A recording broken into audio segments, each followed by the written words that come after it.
सुनेंगे।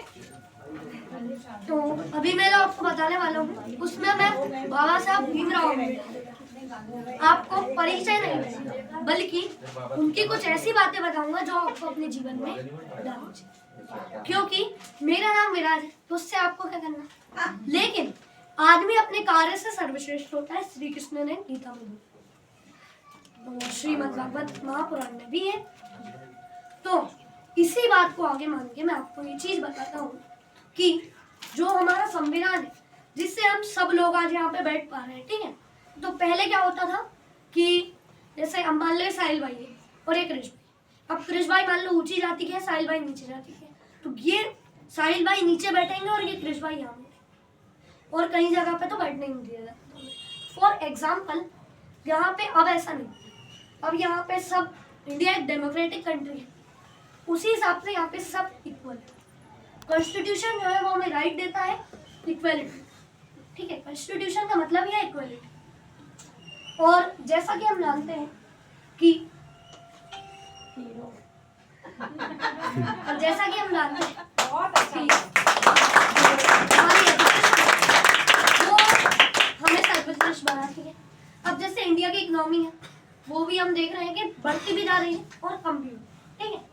तो इंडिया की इकोनॉमी बढ़ती कैसे है, जब हम पढ़ते लिखते हैं।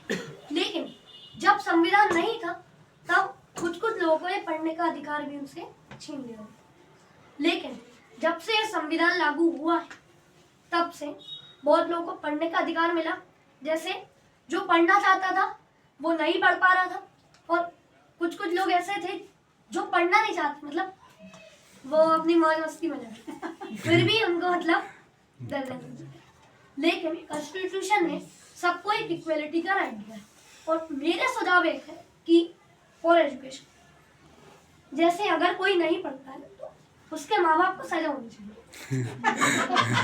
क्योंकि कॉन्स्टिट्यूशन जिसने रचा उसने एक चीज दिमाग ला के सोची, बाबा साहब भीमराव अम्बेडकर, कि मैं कॉन्स्टिट्यूशन रचा, उससे दूसरों को इफेक्ट पड़ना चाहिए, तो हमें उस पर इफेक्ट भी हुआ, ठीक है। बहुत सारे लोग एजुकेशन से आगे बढ़े और आज IAS IIT और कई अफसरों पे वो कई पदों पर, ठीक है, कई पदों पे वो पहुंच गए, बड़े बड़े अफसर बन गए, जिसके कारण इंडिया की इकोनॉमी बूस्ट हुई। और इकोनॉमी बूस्ट हो गई तो आप समझ ही सकते हो कि आज के युग में इसका मतलब क्या, इंडिया आगे बढ़ा, ठीक, इंडिया आगे बढ़ा। वो कैसे बढ़ा, कॉन्स्टिट्यूशन के कारण। जैसा कि हम जानते हैं कि कॉन्स्टिट्यूशन जो है वो 26 जनवरी को लागू हुआ और अभी भाजपा की तरफ से 11 जनवरी से 25 जनवरी तक जो हमारा संविधान गौरव अभियान वो भी चल रहा है। तो इसी उपलक्ष्य में मैं आज आपको कुछ चीज बताने चाह रहा था, और जो कि मैंने अपनी कहानी को